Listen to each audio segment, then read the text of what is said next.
Il est la figure de l'Internet libre. Il s'est suicidé le 11 janvier 2013. Il est aujourd'hui au cœur, ou du moins devrait-il l'être, de la campagne présidentielle américaine, Aaron Swartz. Flore Vasseur, bonjour. Bonjour. Qui était Aaron Swartz? Alors Aaron était probablement un génie de l'Internet. Il a appris à lire tout seul à 3 ans, il a commencé à coder à 8 ans, à 14 ans, il a contribué à une technologie majeure qu'on utilise tous quand on lit un journal en ligne, qui est le flux RSS. À 15 ans, il était parti à Kyoto participer à la COP, je ne sais pas combien, sur le développement. Il a créé avec Larry Lessig à 14-15 ans les Creative Commons, qui sont la possibilité pour tout artiste de mettre son contenu, enfin de gérer lui-même la propriété ou non de sa création, ce qui est un truc énorme. Et puis il s'est énormément investi sur effectivement l'Internet libre, la culture dite du libre, en testant énormément de choses et en essayant d'utiliser ses qualités de codeur, voire de hacker parfois, pour essayer de détourner la technologie dans notre intérêt. Le point d'Aaron, c'était de dire que c'était une grande croyance dans ce que devait être l'Internet.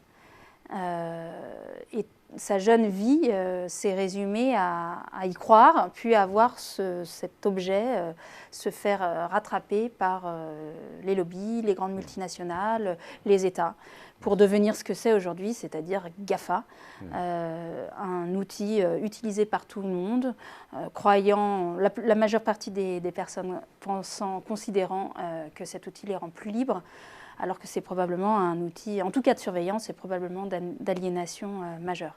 Et Aaron s'est suicidé à l'âge de 26 ans, il y a donc 2 ans bientôt, parce qu'il a été acculé à un procès complètement démesuré par l'État américain, car il s'était immiscé dans les serveurs du MIT, une école qu'il suivait en candidat libre, puisqu'il était à Harvard.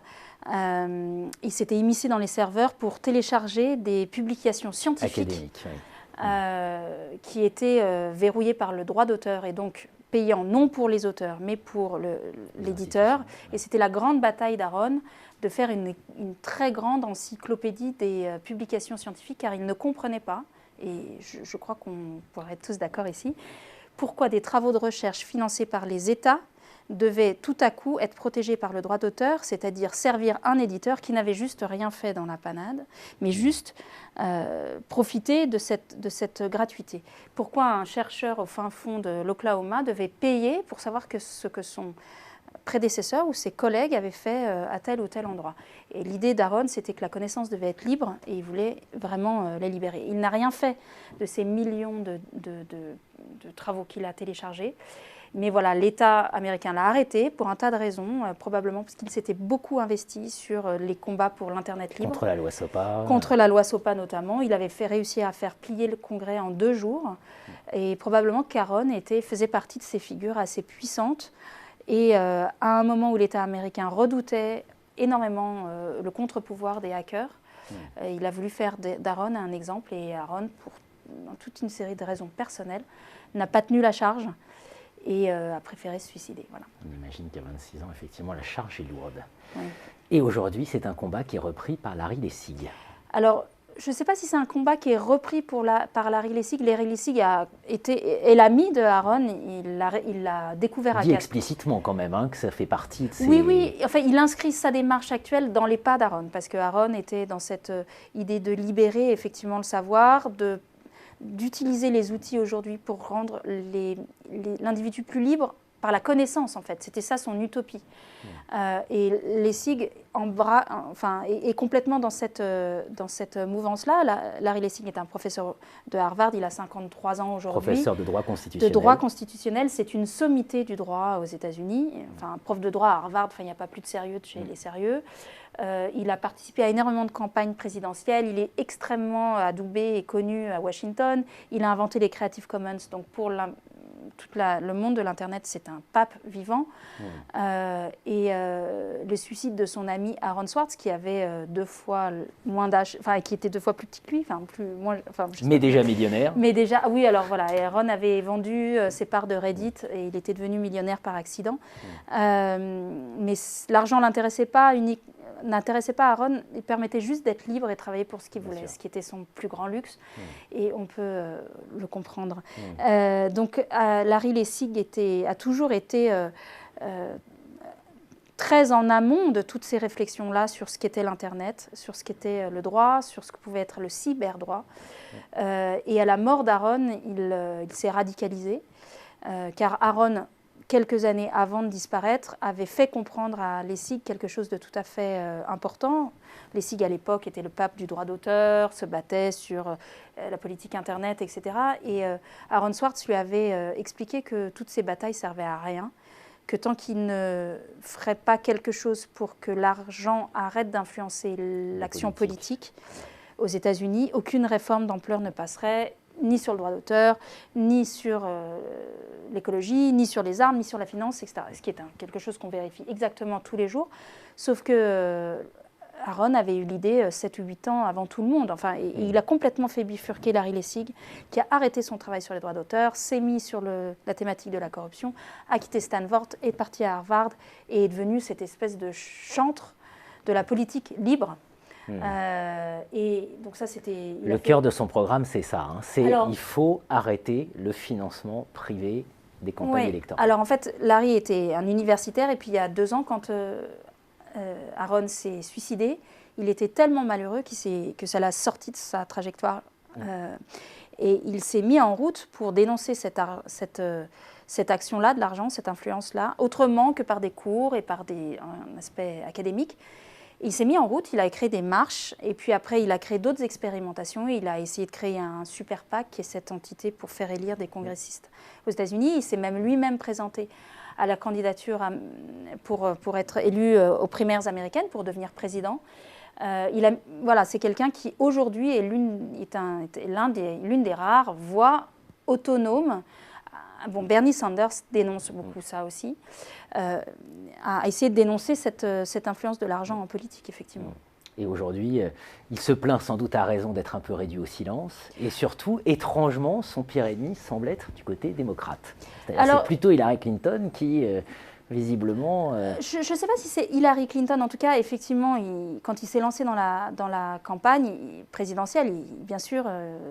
il savait que ça allait être dur, mais il pensait que les résistances viendraient du camp républicain, des lobbies des armes, de la finance.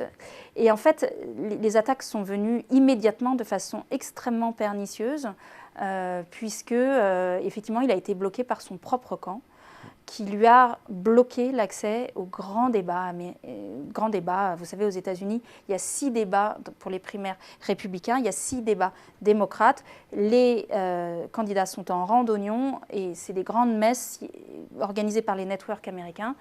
Et effectivement, le Parti démocrate a argué de toute une série de choses, y compris par l'absurde, pour bloquer l'accès à ces débats de Larry Lessig, alors qu'il remplissait toutes les conditions et toutes les règles édictées elles-mêmes par le Parti démocrate lui-même. Donc la résistance est venue de son propre camp, probablement parce qu'il allait poser des questions compliquées. Lessig était parti avec un programme complètement fou et assez génial qui était de dire « Moi, je suis le président d'une seule action, je veux être élu, je serai le président d'un référendum, je veux qu'on fasse un référendum sur ce financement des campagnes électorales, parce que c'est le nerf de la guerre. Tant qu'il y aura ce financement-là des campagnes électorales, les hommes et les femmes politiques n'auront pas une parole libre.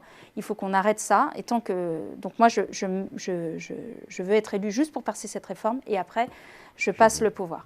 Ce qui était un truc assez génial que personne n'a compris, parce que les Américains et les networks vont dire « Mais pourquoi est-ce qu'on élirait quelqu'un qui va renoncer ?» Donc après, il a dû changer son truc, et puis voilà, il a malheureusement, sa tentative n'a duré que 2 mois. durant lesquels il a énormément appris. Je doute qu'il s'arrête là, parce que de toute façon, pour lui, c'est une question de survie. C'est plus une question d'être un bon petit Américain ou quoi que ce soit, c'est le combat c'est le combat d'une vie. C'est le combat d'une vie, et je pense qu'il ne pourra pas être plus déçu que ce qu'il a vécu là. Donc c'est l'épreuve du feu. Vous savez, dans le parcours d'un héros, il faut toujours se gameler à la première marche. Bon, ce n'était pas exactement la première, mais voilà, je pense qu'on le reverra bientôt. Larry Lessig, en tout cas, donc un reportage à retrouver que vous avez produit, La rébellion du professeur de Harvard, donc sur Arte, et évidemment auquel on aimerait, parce que tout ça, on n'en entend pas parler dans la presse française. Enfin, on voit très très peu, on est très, alors voilà, Donald Trump. Mais il y a une raison à tout ça, hein. C'est ma mantra d'aujourd'hui, c'est que c'est pas un complot, c'est une médiocrité ambiante. Trump amuse la galerie, c'est facile aux journalistes, enfin pardon, mais de traiter cette information.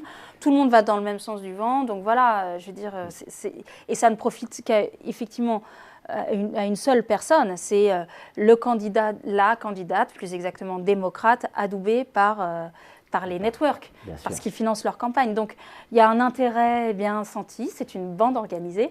Voilà, c'est un effet de bande pour que Trump prenne autant d'espace. C'est parce que les idées plus complexes, plus dérangeantes, elles n'auront aucune chance d'avoir l'espace de temps